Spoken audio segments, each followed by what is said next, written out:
The Rebel Capitalist Show. Let's go back to the building prices here, because I think people are going to be fascinated by that. Everyone's interested in real estate for obvious reasons. They got to put a roof over their head. And a lot of people right now are maybe thinking about selling. A lot of people are thinking about buying.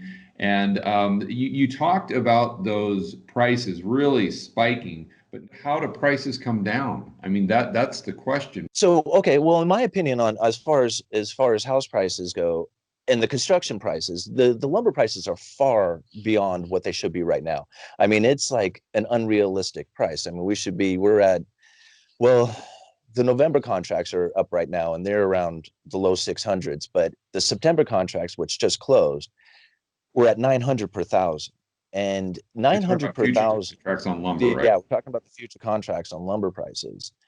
And so we just experienced 900 per thousand in the futures, but the November contract seems to be a little lower, and it's actually come down from 800 per thousand. So I kind of see the lumber prices coming down come the new year. And once those prices start coming down and the houses begin to get cheaper to build, well, then you can start adding more supply to the inventory that's out there. Now, whether it matches the demand, I mean, who knows about that? But, I'm just thinking the capabilities of being able to build a house that's more affordable as these lumber prices come down will start to present themselves. At the same time, I'm also expecting that the forbearance that a lot of people have been in will come to an end, and that the foreclosures that should have been in the system that aren't in the system right now will start flooding in. If you think about it, like a lot of foreclosures that should be in the system right now, just from the simple fact that foreclosures happen. I mean, not everybody is going to be able to make it through their loan. Some people run into times where they just simply have to default on this thing. They can't do it. And they've been essentially masked over with all the forbearance. So these people aren't in the system where they should naturally be there. So when this whole forbearance thing ends, you're not only going to have the people who should have been in foreclosure just because, but you're also going to have all the people who coming in who, had to suffer through all the job losses. Why did the prices spike in the first place? What ended up happening with lumber prices is that during the lockdown, the mills out there took the thought that if everybody's locked down, we're going to have a lot of inventory buildup. Let's curtail development, drop our inventory levels since nobody's going to be buying, and wait for the whole lockdown to be over. We'll fire back up and start building the inventory levels back up. And that was kind of like the idea of it. So there was like this big mill curtailment that took place all across Canada and the United States. Everybody goes into lockdown. They get the stimulus check and they're sitting at home and they're thinking, you know what? I could use a new deck, fence, or something. Let's improve our surroundings since we're stuck here at the house. Let's just, let's use the stimulus check to go off and, maybe build raised gardens or whatever.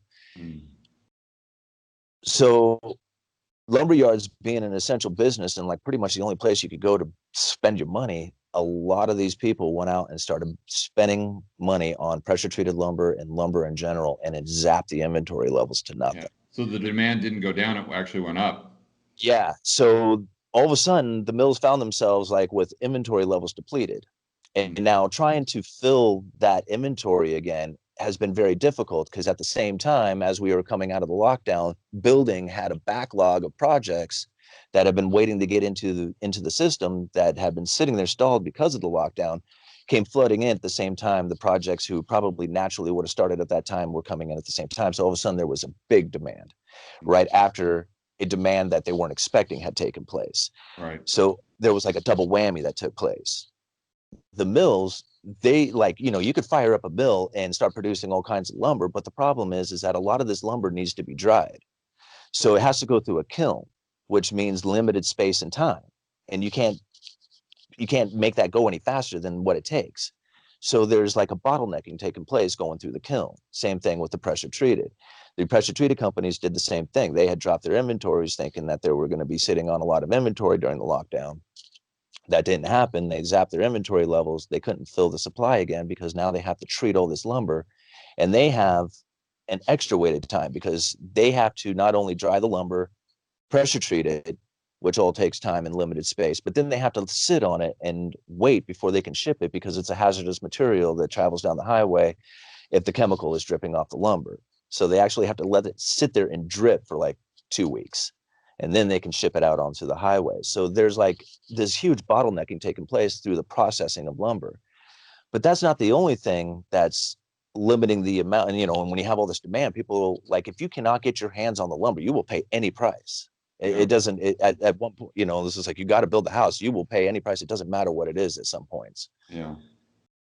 So this is all taking place, and people are like, well, why don't the mills just fire up and just pump out this lumber? Well, because of that bottlenecking that's taken place. But then the mills, they don't just produce lumber. I mean, the mills have more product to it than just lumber. They have pulp, they have bark, they have a lot of byproduct that's coming from the actual production of the lumber. Now, this is an interesting part because I had never thought about this until the other day. And when actually I got an email from a gentleman who told me to look at it from this perspective, and he said that because of this secondary product, this pulp, if they're sitting on a lot of this pulp and they can't get rid of it, then they can't keep producing, their products, because that's part of their product they need to get rid of. China was a major buyer of that pulp. Like 25% of the United States pulp went to China. Well, during these trade wars and everything, that got shut off. China used to buy a lot of our garbage too. And because they kind of cut back on a lot of that purchasing of our garbage, we've set up a lot of recycling here in the United States. So we started recycling a lot of paper, which has also taken a hit to the pulp industry for demand. So this pulp, right, from the sawmills is holding them back from buying from from basically bringing in logs and sawing them up. Now, there's also a secondary thing to that too, because the biomass that comes from logging, because like when you log, you can't just pull out all the saw logs and leave everything else. You got to take everything. It's like a clear cut. And if you don't have a buyer for all that biomass and that pulp and stuff, then it doesn't make it profitable to log the property. You see what's happening up there. So it's kind of like this weird, like a culmination of a lot of different things that are coming together that's caused these prices to really skyrocket. Now, as we work through the system, I'm seeing it start to take place where, the supply chain is starting to open up, more products are starting to go. It's still tight, but it's happening. And like the order time, that was the one thing that really I noticed is starting to change, is that when you would place an order for, like, say, a truckload of plywood, it would be 6 weeks out. You had to make sure that you ordered way ahead. Well, that order time is now coming closer. So now it's like, 3 to 4 weeks out. Pretty soon it'll be 2 to 3. And then pretty soon you can order and get it that week, Yeah. When that happens, the supply is filling in, the demand is going to be coming into winter at the same time. That's a slowdown in the building time. So I think things are going to correct themselves as we go into that timing. So that's kind of what I saw happening with those prices. So it was like just this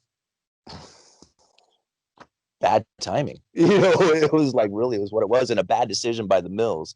Like, it seemed like a right decision at the time, but it was actually the wrong decision to make to curtail that development. Yeah, well, it's a classic example of a supply shock, the temporary supply shock. It's just, and what's great about just talking it through here for the viewer or the listener is this is what's going on with just lumber or 2x4s. But this can think about how complex the economy is when this could be happening with everything.